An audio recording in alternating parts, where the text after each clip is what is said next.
Hello, and my name's Jeff Richards. I'm one of the trustees of the Friends of St Nicholas Churchyard, and it's great that you can join me. I'm going to be talking today, or rambling today, about minding your language. I'm going to be starting to explore the role of two parish priests from Sutton and really how their role in standardising English. They were both lawyers, and you'll sort of see what I mean as we go through about their role in society. And eventually, we'll over this ramble and of probably one or two other rambles, open up the topic. Now, this ramble, well, we can't meet in person. The weather isn't really getting any good at the moment, but also we've got these new additional restrictions, this 4-week period of lockdown again, national lockdown across England, which means we really cannot meet in person, but we can, since this is a historic time in which we're living, make time for local history. And it is very much local history, and I'm enormously grateful for the encouragement that Enjoy Sutton have provided, and also the Sutton Civic Society. Enjoy Sutton is the group behind, there's the 450 businesses that make up the High Street, and they are all about promoting Sutton as a great place to live and work. And the Sutton Civic Society, their role is really to act as a critical friend to the council, making sure that all the developments that take place within Sutton are actually promoting it as a good place to live, preserving the best of the past and making sure that the development captures the needs of the future as well. I'm going to be touching on a lot of history. This is fully into the 15th century, and I'm going to be exploring just how much turmoil the 15th century had. And so if you want to know more about local history and national history and put that into the context of world history as well, then Sutton College has a range of great history and culture classes, which I thoroughly recommend you checking out. Now, I said that this is all about two priests from Sutton who changed the language. Well, actually, the 15th century is dominated in Sutton by parish priests who were lawyers, all in royal service. So William Greenfeld there in the first, and this is a list essentially on the list of priests displayed in St Nicholas Church, but William Greenfield, and before him, I think there was a Pinner, a guy called Pinner. They were the royal lawyers as well. I'm not sure what John Baker was. We've got this gap. But William Barnett certainly was a lawyer. Richard Sotty probably was. William Morland and Kellett are the two people that we're really going to be concentrating on this. William Morland, who was parish priest of Sutton from 1461 until he resigned in 1488, and then his kinsman William Kellett, who took over from 1488 until really late 1500s, seeing in all of that period of so long, 1461. It's the most exciting period of everything to do with the Wars of the Roses, the advent of the printing press in London, changes in language. Goodness, we've got a set of things to talk about, and it's not going to be one ramble. This has got to be several rambles. But let's take us back and realise and really understand that we are talking about when Sutton was a tiny, tiny village. You're making maybe 120 odd people living in Sutton, smaller than Cheam, smaller in terms of settlement size, and Wallington and Beddington as well. It's when it was just this tiny little country church, and this is the earliest image of that sense of the country church and the cottages that gathered round it. And we know we've talked in the past a few rambles about how you've got settlement where there was the spring line. Sutton had this long thin parish, but this central part where the church was, and lower down was where the springs came and where the best barley land in Surrey was to be found. Now, we are very, very lucky in our history because we've actually got access to wills. So we've got some insight to named individuals for the 15th century, and there's lots of different good books, like the Surrey Archaeological Collections here have published different wills. I think I've boasted in the past about a ramble how I've got a copy of the translation of some of the wills that are relevant. But although this century is well documented from Sutton's history, we're starting to get the wills for named individuals, not just the priests, but also peasants or landowners. Really, we shouldn't call them peasants. Peasants isn't really an English word. It started to be introduced in the 17th century and 18th century. Paysan, coming from the French, much more implied. It wasn't a particularly pleasant word. People were villains, cotards, and then gradually their classes changed so that they were yeomen. They had this. They were free, and they had the economic strength to be a visible economic class. And actually, something that really in this 15th century if you know anything about the 15th century, you probably know that it's the high water part of the 100 Years' War, which, although we had some fantastic, England had some fantastic victories in there, really it was the tail end of the Plantagenet and dreams for being able to hold on to France and the Kingdom of France.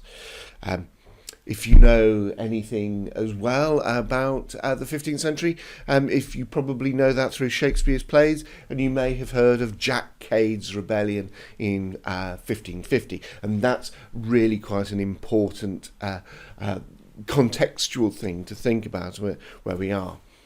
Now, the 15th century, you probably, probably also sort of have a dim sense that it was a period of problems associated with kings who were either too young to be able to exercise royal authority, or they were too mad to be able to exercise royal authority. And actually, Henry VI here managed to combine the perfect packet with somebody who was too young when they came to the throne. He was a mere 9 months old when he came to the throne. I think in the 1420s sometime. In his reign, he was dominated by magnates, big landowners who had interests both in England and in France. He was really much buffeted around by the dynastic aspirations of these big families like the Percys and the Nevilles and the De la Poles and people like that. And in this period of time, you have revolutions in technology. The Encyclopaedia Britannica is not very sort of nice about England in the 15th century, saying that it was a cultural backwater. You had Chaucer in the previous century. Nothing much happened in the 15th century apart from printing. You had printing coming in the 1470s, and not just Caxton here, but also other printers piling in and starting to revolutionise the technology associated with the dissemination of information. And we know that our parish priests in Sutton had printed books, which is really exciting, and there is that link into the printed books as well. There was huge amounts of economic change.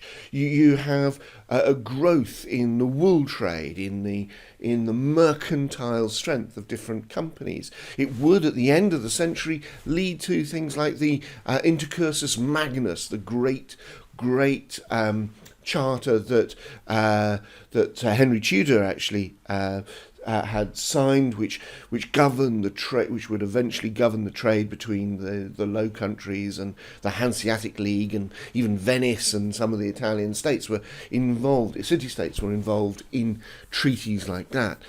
But Sutton, I've looked at in other rambles about how sheep were an important generation of wealth for both the abbot of Chertsey, who grazed sheep up on Banstead Downs, but also the people of Sutton as well. And that's reflected within the wills that I've mentioned as well. Now, our parish priests were living at a time, and they were serving the king and serving the courts, and it was a period of time when the courts were changing their usage from the 1430s onwards, away from abandoning the use of French as the means of governing the courts, to the use of English. And this is really all about instrumental in forming the sense of national identity. If your language of law is the language of the common people, the people that say, one of our priests like William Morland, we know that he took the abbot of Chertsey to court on behalf of the people of Sutton. But we also know that he's there recording information that's going on inside the courts. He was a chancery lawyer, and these courts are now moving away from using French, which is where most of the fighting is taking place, of course, during the 100 Years' War, into using English. They are shaping that sense of national identity. The heart of Englishness could be argued coming from somewhere like Sutton, but itself is a paradox, because I'll talk about that in a moment. Now, I mentioned that Henry VI was buffeted by these great landowners, and this was a period in the 15th century of a phenomenon where straightforward feudalism started to break down. It wasn't operating on the same way, because instead of land and military strength being the determining factors of everything, more and more you had the machinery of government, and you had the machinery of commerce and politics. And if you want to be able to field an army, you have to pay for an army. If you want to be able to occupy a town and take it, then you need to have the legal precedent for it. And you need to have all of these different branches of civic society working for you as a great lord. And you can't do that just by allocating lands and things. And instead, you have this bastard feudalism starting to emerge, where if you like, people developed senses of loyalty and patronage to lords, which is much more similar, in my mind anyway, to the idea of a mafia godfather identifying who's in the family and not. And there was this concept of livery, where people wore the badge of their family. And here you've got an example of a badge one family would have. And famously, families like the Neville family, which became the Earl of Warwick, would have the bear and the ragged staff. And here you have a bear badge, showing you the sort of thing that people would wear on their clothes to indicate that even if they were, say, a merchant, they were also in the family of, and they were also in the service of somebody like Warwick, the Earl of Warwick. And of course, these great families, in the case of the deterioration of Henry VI and the weakness of Henry VI as a king, led to the background of the Wars of the Roses, that bloody conflict that destroyed so many noble houses within England. And actually was managed to have all sorts of dynastic interactions with Ireland, with France, and with Burgundy as well. Now, I have started to set the background for this presentation. If you want to know more about the specific topics that I've started to mention, if you want to know, for example, more about the use of wills and the evidence that they provide in building a sense of Sutton during the 15th century, then I recommend that you have a look at my ramble on building a medieval family tree. And if you also want to know more about what the Church of Sutton was like in the Middle Ages, then I'd also suggest that you check out Picturing St. Nicholas Rebuilding the Medieval Church, where exploring really what the interior of the church was like, as well as its social setting. But let's remind ourselves, we are talking about a 15th century where we've got a series of priests in royal service. Now, this is not, I need to update this list a little bit more, but basically, at some point, probably in the 14th century, the king, the crown, managed to wrest control of something called the advowson. That's the right of the ability to appoint the parish priest to Sutton from the abbot of Chertsey. So the abbot of Chertsey, a rich landowner loaning many bits of Surrey, manors within Surrey, had Sutton, and probably from the earliest point, and that's why it's called Sutton, because it's the southern enclosure or southern farm for the Abbey of Chertsey. And the southernmost estate was wealthy because of the rising importance of sheep in the Downsland and its proximity to London and therefore the markets. So if something is a valuable commodity and it's also close to the point of distribution, it doubles its value there. So 12 miles away from London, sheep can be sheared, and the wool got to London very, very easily. The need to be able to appoint parish priests by the crown for royal service is really down to the fact that you've got this sense that the king doesn't have unlimited money. And the best way is to ensure that his servants have tithes, are priests in the service of the church, but also in his service, they get the money to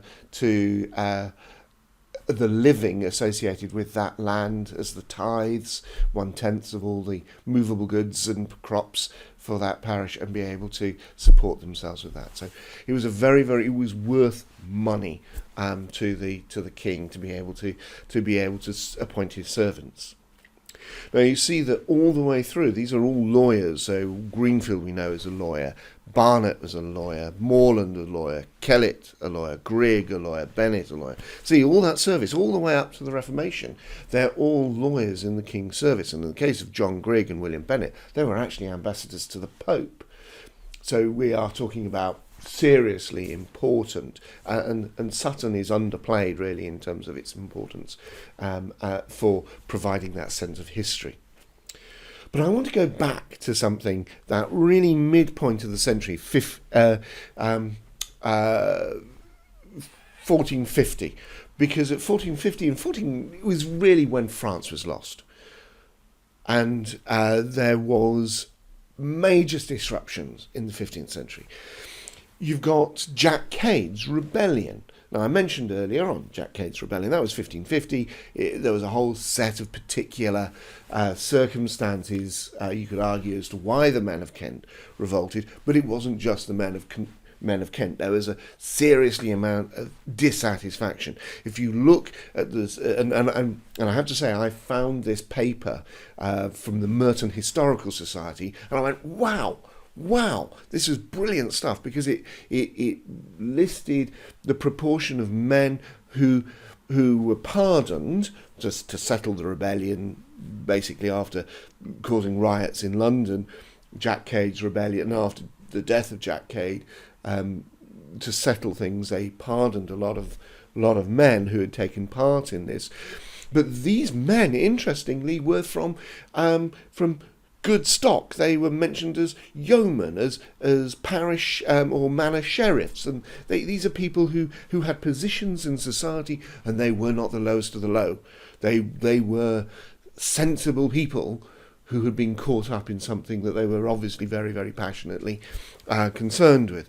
And you've got, although most of the people came from Kent, Surrey was well represented there, with 391 individual names mentioned. Of the 391 men from Surrey, we had some from Sutton as well. We had 3 named men from Sutton. Now, I don't know the names of those men. I need to go and get that at some point, and I'm going to try and do that.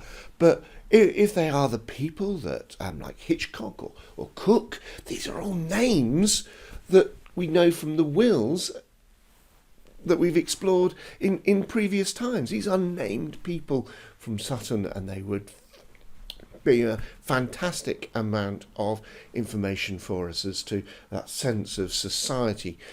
Now, what's so interesting, I think, is that not only have you got the 3 men from Sutton, but you've got men from Cheam, you've got men from Wallington, you've got men from Beddington and Carshalton, or Crassalton, as it's called actually, in the history here.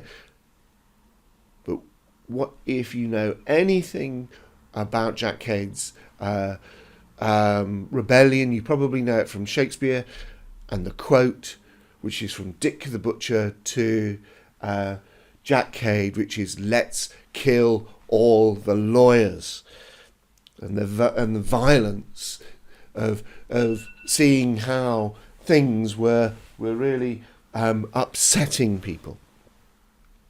Now, I'm coming to the end, really, of where I wanted to talk about today.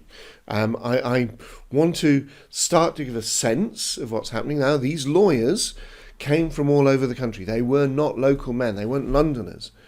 In the case of Morland, you can see where the name originated. He came from the north. And this is all in the lands of the great family Neville. So you see, we're talking about bastard feudalism. Morland is in the service of the family Neville and is being promoted, and he's being promoted into the courts. His patronage comes through there. And again, the way that things, mafia families work, is that his kinsman, Kellet, was also from the north, also from the lands belonging to the Neville family. Now, I am going to continue exploring this. I'm going to be exploring specifically the careers of Morland and Kellet in the next ramble. So we're going to continue this exploration of minding our language, exploring the roles of these 2 parish priests from Sutton and their role in standardising English. How men from the north changed the English that we speak. If you want to know more about any of these topics, we've got lots and lots of rambles in the YouTube subscription, so a YouTube channel. So please do subscribe to that. If you want to know more about the history as well, then please do check out the curriculum from Carshalton College. It's fantastic. You should do that. But thank you very much. I hope you've enjoyed listening to this. We are living in really strange times. But your history, son,